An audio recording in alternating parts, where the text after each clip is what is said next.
अभी मैं आप लोगों को बताने वाला हूँ अध्याय 1 और अध्याय 2 से आने वाले प्रश्नों को बताने वाला हूँ।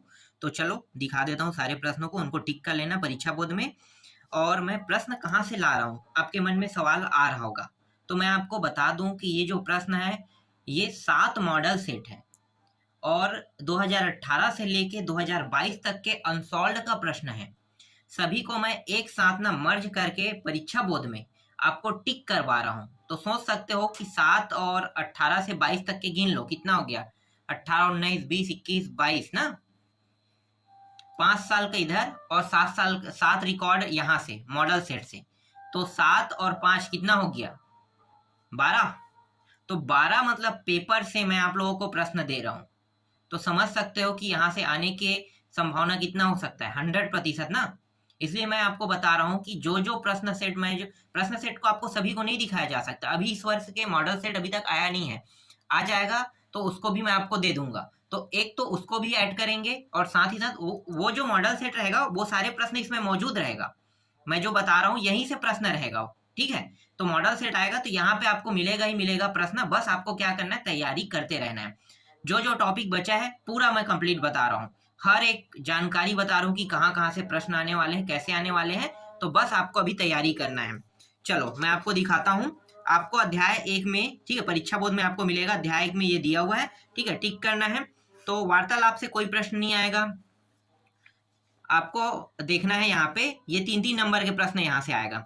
तो 3 नंबर के प्रश्न में देखो, ये जो 2 है ना मित्रता वाला टॉपिक, ये वाला आपको टिक कर लेना है, ठीक है। ये आपको देखने को मिलेगा। तो ये आईएमपी है, जितना भी बता रहा हूँ ये सब आईएमपी है और आईएमपी से ही फंसेगा, ठीक है। इसको भी टिक कर लेना है। इसके बाद देखो यहाँ पे तीसरा प्रश्न है, इसको भी टिक कर लेना है। चौथा प्रश्न, इसको भी टिक कर लेना है। और ये जो 5वां प्रश्न है इसको भी टिक कर लेना है, ठीक है, इस अध्याय से। और 6वां तो देखना नहीं है। अब आते हैं बिलासा वाले में। बिलासा वाले में सबसे ज्यादा ना यहाँ से प्रश्न आए हैं, सबसे ज्यादा यहाँ से। तो एक तो ये है इंपॉर्टेंट, ठीक है। दूसरा इंपॉर्टेंट जो प्रश्न है वो ये वाला इंपॉर्टेंट है। तीसरा प्रश्न, ठीक है, तीसरा नहीं है वो है, चौथा प्रश्न है, ठीक है। तीसरा को आपको नहीं देखना है, चौथा ये वाला इंपॉर्टेंट है। और 5वां जो है ये वाला है, ठीक है। ये देखो 2022 के ए सेट में आया है, तो 2022 के ए सेट में आया है तो देख सकते हो, ठीक है। आगे दिखाता हूँ। इसके बाद एक और प्रश्न है यहाँ पे, देखो ये इंपॉर्टेंट है। इसका, इन सभी का क्या करना है, आपको हिंदी अनुवाद बस याद करना है। और हिंदी अनुवाद बहुत आसान होता है, अगर आप लोग एक बार इसे पढ़ोगे ना तो समझ में आ जाएगा कि हिंदी कैसे लिखना है, ठीक है। याद नहीं करना है, सिर्फ समझना है कि इसके टॉपिक से साथ पढ़ते पढ़ते, हाँ ये होता है, ये कठिन टॉपिक है तो इसको हिंदी में लिख लेना। जैसे बिलासा है, स्वकार्यण लिखा हुआ है तो क्या बोलते हैं इसको, पूरा यहाँ तक के पढ़ लो, पैराग्राफ तक कि क्या बोलते हैं। बिलासा अपने कार्य से न केवल अपने समाज में बल्कि संपूर्ण छत्तीसगढ़ प्रांत में सम्मिलित है। और मेरा कहना तो ये है कि मैं आपको सबसे अच्छा ऑप्शन बताता हूँ और क्या कर सकते हो। अगर आप लोगों के पास अजय विजय अनुशीलन होगा तो उसमें क्या दिया रहता है, सारांश दिया, बस सारांश याद कर लो। सारांश को एक बार पढ़ लो कि पूरा स्टोरी क्या है। ये बिलासा से संबंधित जो टॉपिक है ना, इसमें पूरा आप भर सकते हो, कोई भी प्रश्न आए, आपको पता है कि यहाँ से यहाँ पूछा है तो मुझे पता है कि सारांश ये है, सारांश को लिख देना है। तो इस तरह से सारांश के माध्यम से भी याद कर सकते हो। यहाँ से कोई प्रश्न नहीं बनेगा, आपको नहीं देखना है। स्वामी आत्मानंद वाला देखना है, ठीक है। तो स्वामी आत्मानंद से ये वाला टॉपिक देख लो, पहला है। दूसरा प्रश्न टिक कर लो, तीसरा प्रश्न टिक कर लो, यहाँ से बनेगा। चौथा आपको देखने की जरूरत नहीं है, हाँ चौथा नहीं देखना है।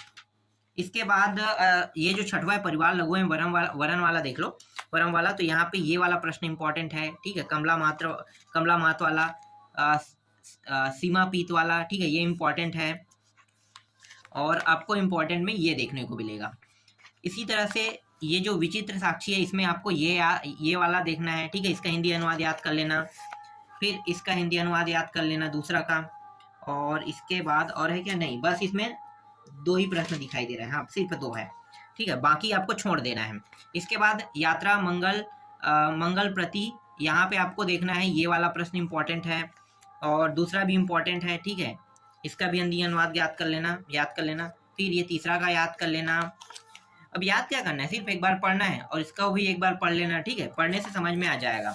ये PCL C25 वाला देख लेना और अंतिम जो है ये है, ठीक है। तो जितना बताया उतना को आप लोग टिक कर लोगे और टिक करके याद कर लेना।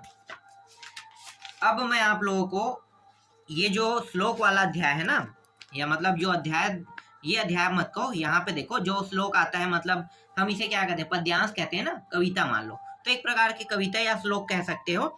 तो यहाँ से कौन कौन से प्रश्न आपको देखना है, इसमें ज्यादा नहीं है। देखो ये प्रश्न देखना है, ठीक है, ये देख लो, अभ्यर्थना वाले जो टॉपिक है इसमें आपको देखने को मिलेगा 1 2 3, ये तीसरा को भी टिक करना है और चौथा को भी टिक करना है, चारों को टिक कर लेना, ठीक है। इसके बाद क्रिया कारक कुतूहलम वाले जो टॉपिक है इसमें आपको कौन कौन सा टिक करना है, इसको टिक कर लेना है। इसके बाद डायरेक्ट ये जो चौथा प्रश्न इसको टिक कर लेना है और 5वां को टिक कर लेना है, और आगे टिक करना है ये 6वां को और ये 7वां को, ठीक है, यहाँ तक टिक करना है, बाकी टिक नहीं करना है। इसके बाद मैं आपको दिखा देता हूँ, हाँ, इसके बाद डायरेक्ट 11वां टिक करना है और 12वां नहीं करना है, ठीक है। इसके बाद देखो यक्ष युधिष्ठिरा संवाद वाले में आपको कौन कौन सा टिक करना है, इसको टिक करना है, और आपको टिक करना है चौथा को टिक करना है। इसके बाद डायरेक्ट 8वां को टिक करना है, 9वां को टिक करना है और ये 10वां को टिक कर लेना है। फिर ये सुभाषितानी वाले जो है ना, इससे यहाँ से एक फिक्स है, आएगा ही आएगा, ठीक है। तो इसलिए यहाँ पे जितने भी दिए 10 दिया है, 10 के 10 टिक कर लेना। इसके बाद आपको डायरेक्ट 6वां को देखना है, ठीक है, ये वाला, यहाँ से कोई प्रश्न नहीं बनेगा। तो यहाँ को आपको देखना है, यहाँ पे क्या है, हेमंत वर्णम लिया है ना, यहाँ से देखना है। तो यहाँ से आपको दूसरा को टिक कर लेना है, ये इंपॉर्टेंट है। और ये जो तीसरा है ये इंपॉर्टेंट है, और कुछ इंपॉर्टेंट है क्या, नहीं, बस इतना ही इंपॉर्टेंट है। तो जितना मैं आपको बता रहा हूँ इन सभी को टिक कर लेना। अब लास्ट जो टॉपिक है वही बस बचा है, वो अंतिम वीडियो है मान लो, और उसमें मैं आपको पूरा बता दूंगा। 6 नंबर का प्रश्न और बचा होगा, 7 नंबर का प्रश्न बचा है, तो 7 नंबर में कौन कौन सा आएगा मैं उसको भी बता दूंगा जल्द ही। उसके बाद आपको और ज्यादा नहीं पढ़ना है, जितना बताया जाए उतना पढ़ो। उसके बाद मैं आपको मॉडल सेट दे दूंगा, मॉडल सेट में बता दूंगा, उसका उत्तर भी लगा रहेगा। तो बस उनको देख लेना कैसे आता है प्रश्न, टाइप में आइडिया भी हो जाएगा। लेकिन आईएमपी को आपको पढ़ना है, मॉडल सेट बस को नहीं देखना है, आईएमपी को भी पढ़ना है, क्योंकि ज्यादातर प्रश्न आईएमपी से ही आते हैं, मतलब सभी प्रश्न आईएमपी से रहेगा। और मॉडल पेश प्रश्न भी आईएमपी को ही, मतलब आईएमपी प्रश्न से ही निकला हुआ रहता है मॉडल प्रश्न, याद रखना इस बात को।